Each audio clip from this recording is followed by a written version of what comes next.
It's a cool bar that doesn't serve any alcohol, but they serve these great teas and like these wacky drinks, and you can breathe oxygen. Okay. So that penthouse is $595, 1,100 square feet, and this penthouse is $649, 1,230 square feet. It has become chic to be a part of the loft community.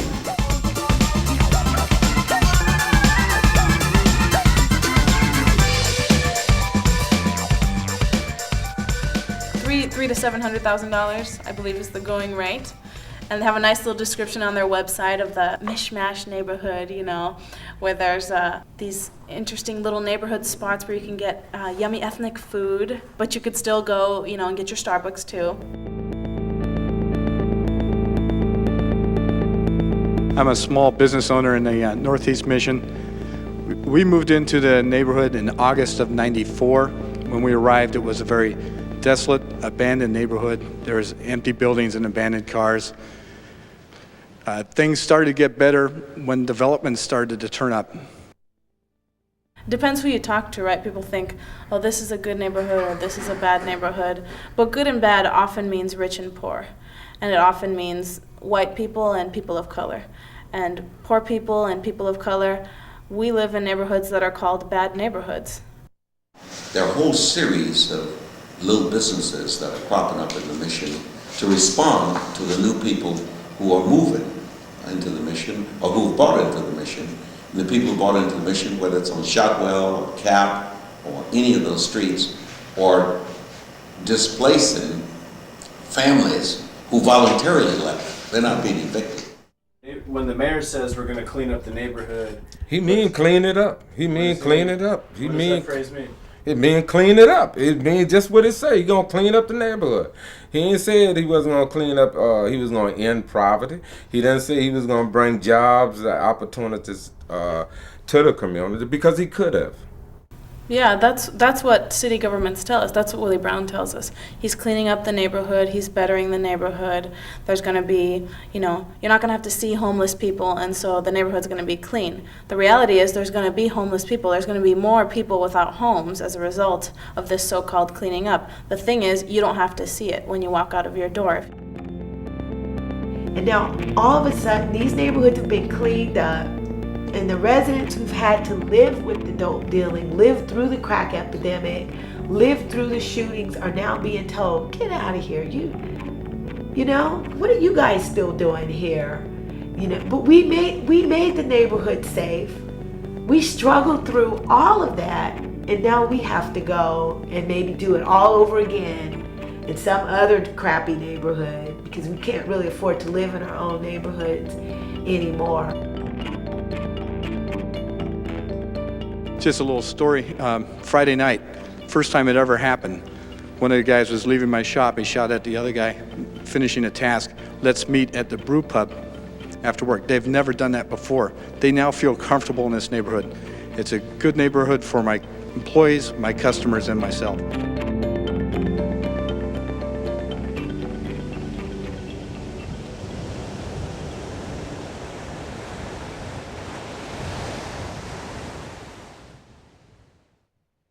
Through the creation of the Mission Anti-Displacement Coalition, I think what we saw was this coming together and a building of a coalition with all different people who normally would never have even been in a room together, but who found that they had this in common.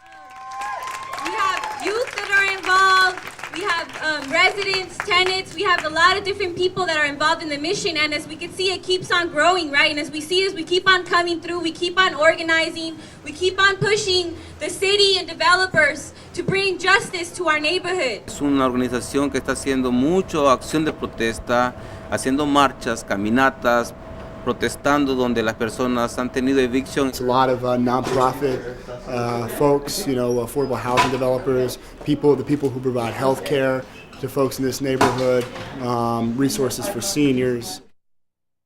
In the beginning, it was an ad hoc coalition, and it was mainly around the Armory project, Army on 14th and Mission, which was old National Guard Army. It's where they did their drills and stored some equipment, and it had been vacant for decades. The city has said, you know, we don't want to use this for housing. We don't want to use this for nonprofit space. And then all of a sudden,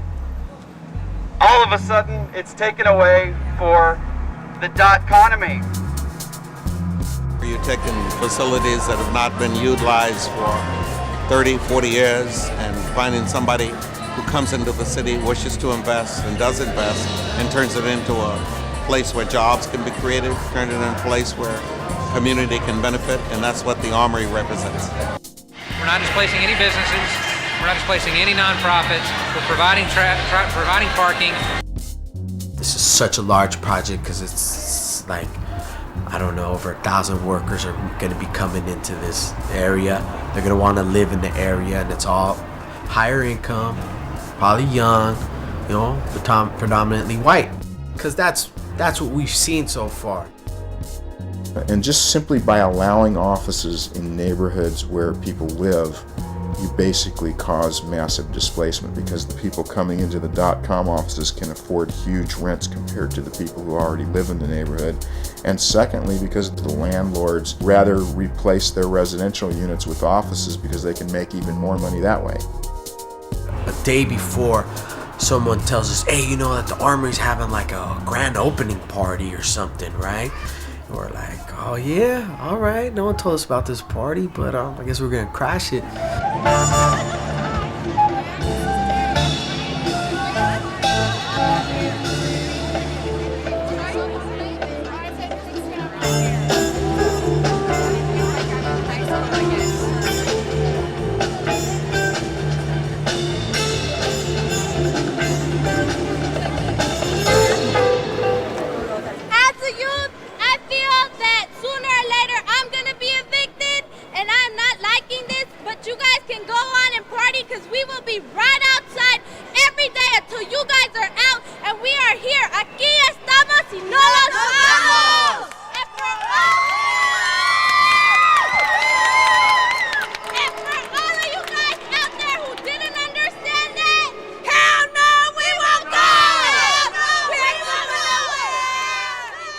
They shut this down, you know, at least for a minute they shut it down. And they were able to take this stuff and put it in those folks' face. Enjoy your little displacement party because it ain't gonna last very long. And we will take it back, don't even worry about it.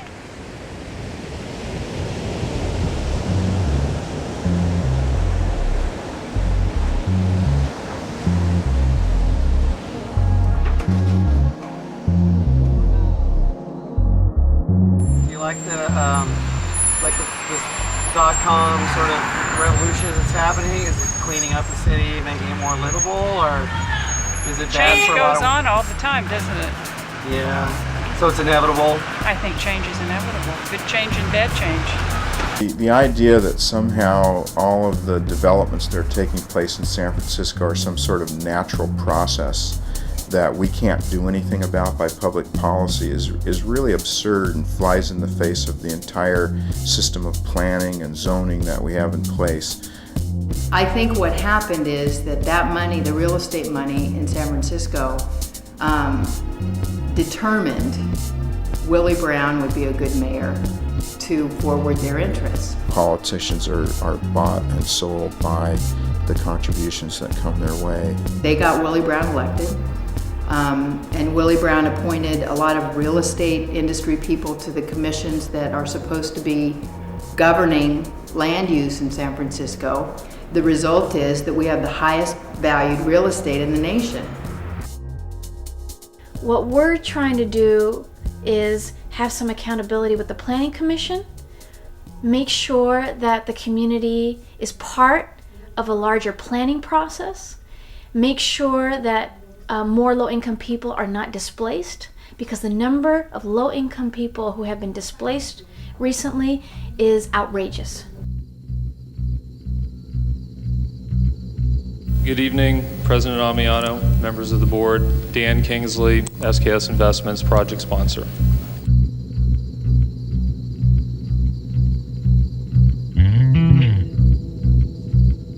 This is the existing building at Bryant Square, which at its peak is about 45 feet in height. We have spent the past 2 years working with the city and numerous community groups to create a mixed-use development that is appropriate for the Northeast Mission. I've waited around and watched as small businesses of people of color and Latino families, they're all being kicked out. Displacement clearly was a significant issue. And again, the commission weighed both sides and felt in the end that the merits of the proposal were primarily because of the benefits that, in their opinion, outweighed the displacement. That project really brought us together and really got us savvy to sort of the tactics that developers and lobbyists use. My name is Dan Crespin. I'm with Grubb & Ellis Real Estate Services here in San Francisco, and I've been a member of the real estate community for over 20 years. We call ourselves an enlightened city. Well, this is an enlightened company that's providing homes for businesses. That's what they do. They provide homes for businesses. We are also providing 3,000 square feet of subsidized space to the Digital Mission Collaborative to work on the digital divide, as well as 3,000 square feet for artists to have a limited equity co-op for their studios. You throw a little crumbs, throw a little something over here, and you know, folks are gonna sell out. Folks are looking out for their immediate needs, and they're like, oh, you're gonna give us a little space in your office project? Great. With this in mind, we urge you to support the SKS project. It is something new. A partnership between nonprofit organizations and a real estate developer to the advantage of our endangered arts community. The vast majority of Mission residents were unable to attend this meeting because of the short notice, because of the time, and because most of them are working hard to support their families and are not part of this quote-unquote economic boom that is supposedly sweeping San Francisco. The Mission District has been subject to the enormous economic change and economic forces that are being brought on this city, and clearly the Mission District is just one neighborhood that is experiencing this change, and this is what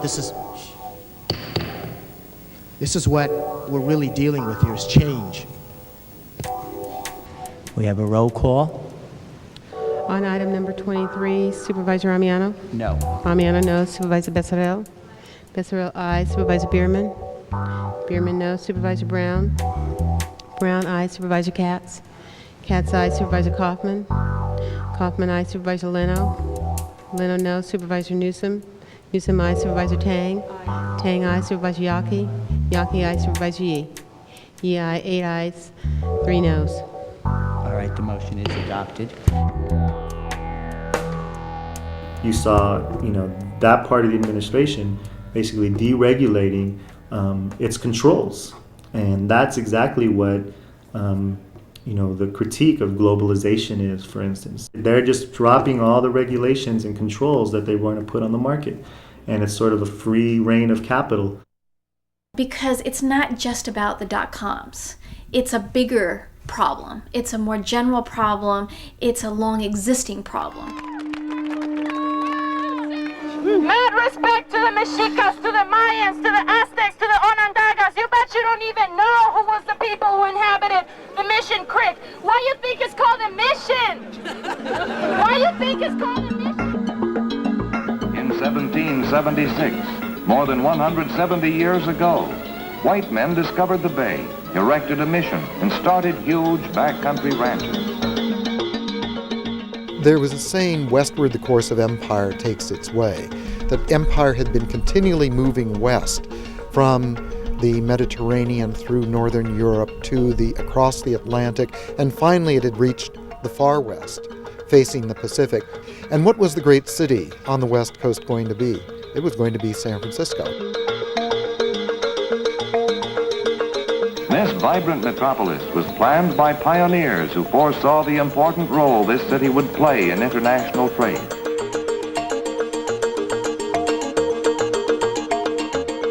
We tend to be the financial capital of the West. This has always been a financial center. It's always been a service center. It's always been a customer relation center.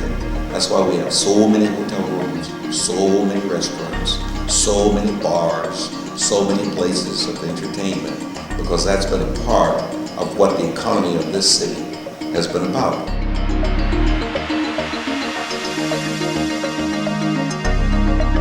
So what we are seeing is the devolution of blue-collar industrial jobs that were relatively high-paying, helping families stay together, helping people keep roofs over their own head. More people are getting jobs working in restaurants, being busboys, being janitors, being street sweepers, but they can't afford to live here as those wages are not up to the cost of living in San Francisco. And whenever there's these high-tech booms and there's a lot of high-tech workers coming to certain areas, what it does then is creates a market for luxury housing. It's happening all over. It's happening in Chicago, it's happening in New York, it's happening in all the major cities in the United States and basically across the world.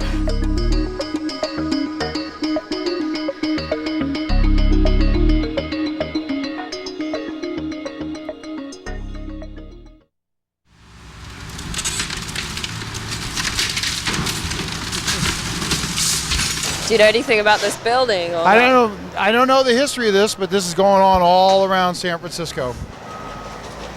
They're going to put probably lofts or some kind of .com or something downtown back in here. Offices. There's something in this out here, especially in the Mission. They're going everywhere. It's good for industry. Mm-hmm. The jobs are here. It creates jobs. I'm all for construction.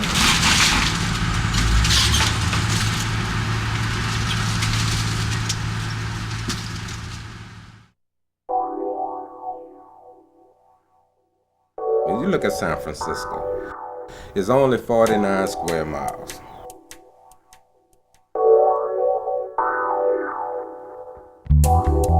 When these housing developments was built, most of them was built in the 40s, 50s, and 60s. But at that time, the property value in San Francisco was around the national norm. But now you're looking at property value in San Francisco within public housing of over $1 billion. In order for you to really build now in San Francisco, you got to eliminate something. So, the objects of who you want to eliminate. I ain't gonna run out nobody with money. I ain't gonna allow nobody to run out with influence and power. So who they gonna run out?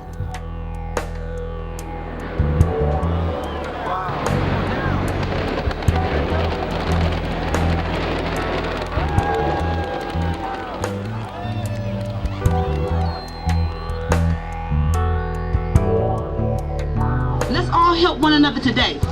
Let's get out there and let our voices ring very loud, very strong, because together we can do it all. Together we can go down there and tear down City Hall. We can go down there until we're not taking this anymore. Give us our places. I am a native San Francisco, born and raised. How dare you tell me to go across the bay? You have no housing for me. How dare you?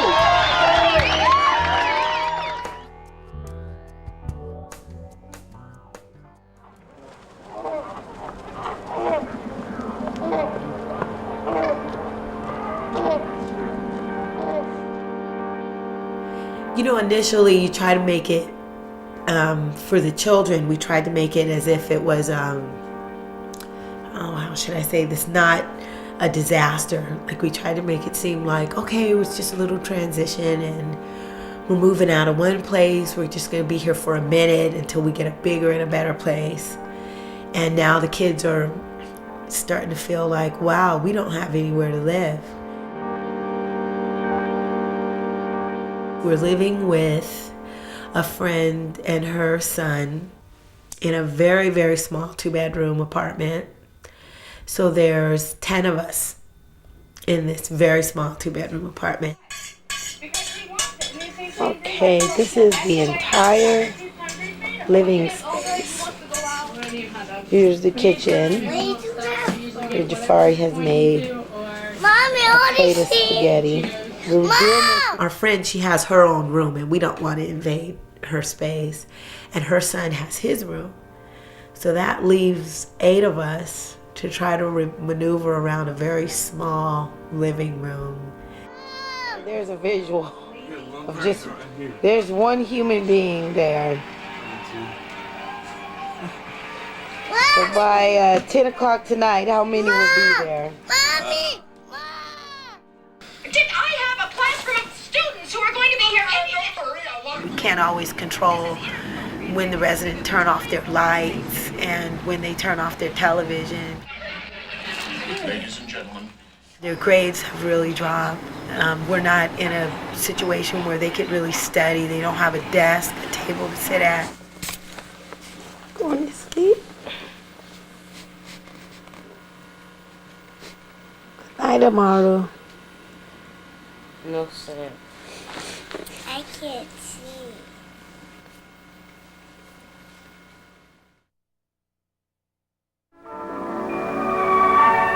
When you return to the city, there is still so much to do. Your stay in San Francisco can never last long enough to exhaust the pleasures of this exciting city.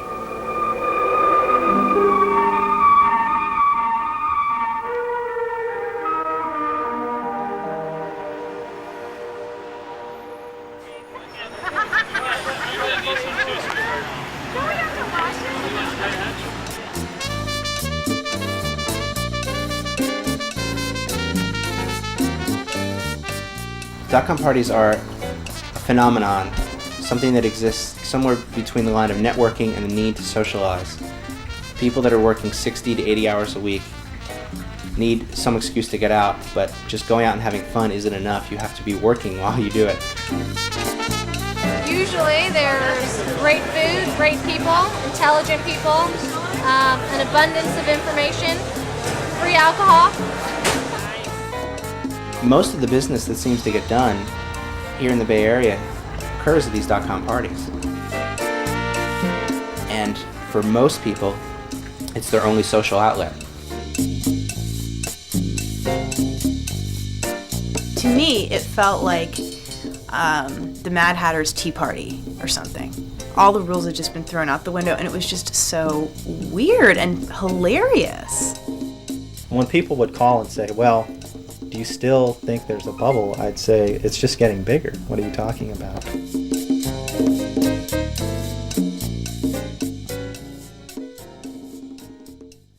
James? My name's Victor. And I'm sorry, but I'm going to have to evict you from this space. As I'm sure that you know, space is a very, very valuable commodity in the Mission District of San Francisco now, and you can't just come in here and, like all these artists think that they can and occupy all this space without some sort of consequence. So, this is my space. Think of it as being hip, really. It's kind of like the hip thing now. To be a bit.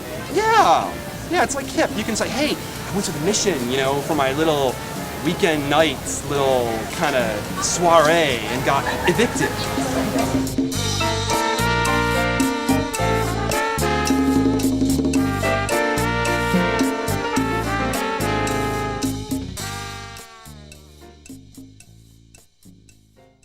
Let's try it right now. Todos.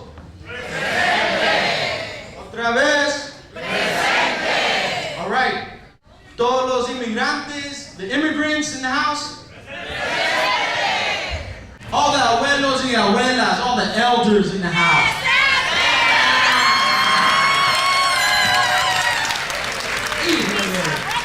We had an accountability session in the neighborhood in Horace Mann School where we filled the auditorium. This was a way that we're able to build power by having them come onto our neighborhood and hearing our issues. Mr. Green and commissioners, we are here tonight to submit realistic and concrete demands. Demand number 1 is an immediate moratorium covering the entire Mission District on new market rate housing and live-work units.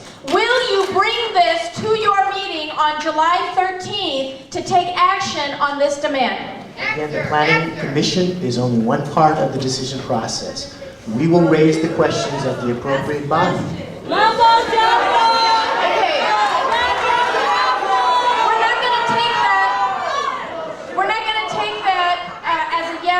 So I'm going to move on to demand it. We have to take that as a no to our demand number one. Our hurt and our pain and our anger runs deep. And that's why there's 500 people here. They thought we couldn't organize around these difficult issues, zoning issues and these things. They said we couldn't understand it. But here we are, 500 strong. We ain't going away. Those persons who are doing all the demonstrating and what have you really are not reflective of who actually lives, works, owns, and does business in the mission. They really are not. When you're in the midst of the struggle, it's always unpopular. It's always like, ooh, you know, ooh, it makes you look bad, or ooh, you're too radical, or, you know, what are you doing? Encouraging people to get involved in these types of activities. But I think it's important for us to look at history, look at what has been successful in history as far as changing things for the better and learning from that.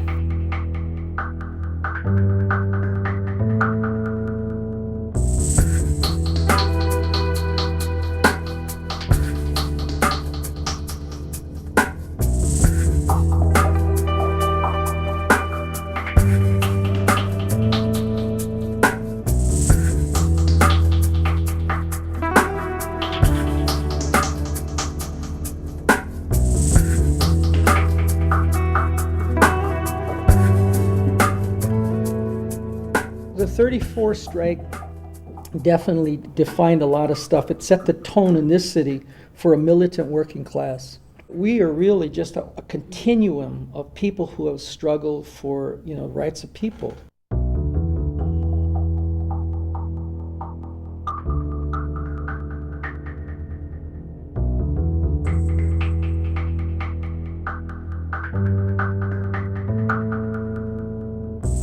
We resisted and we organized and we built a movement to save the International Hotel and to fight back that at its peak, you know, was able to bring literally 10,000 people surrounding the International Hotel. I mean, literally the whole block.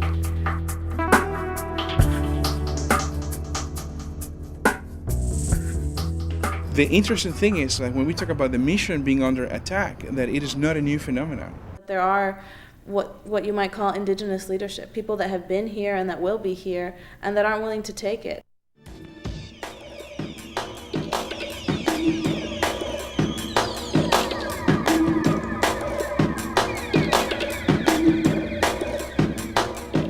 Por muchos años nos han dicho que paz significa buenos cambios para la región. Pero lo que no nos han dicho es cuáles son esos cambios. Los cambios van a hacer que la mayoría de los trabajadores que viven en este distrito, que son latinos, van a ser corridos de aquí.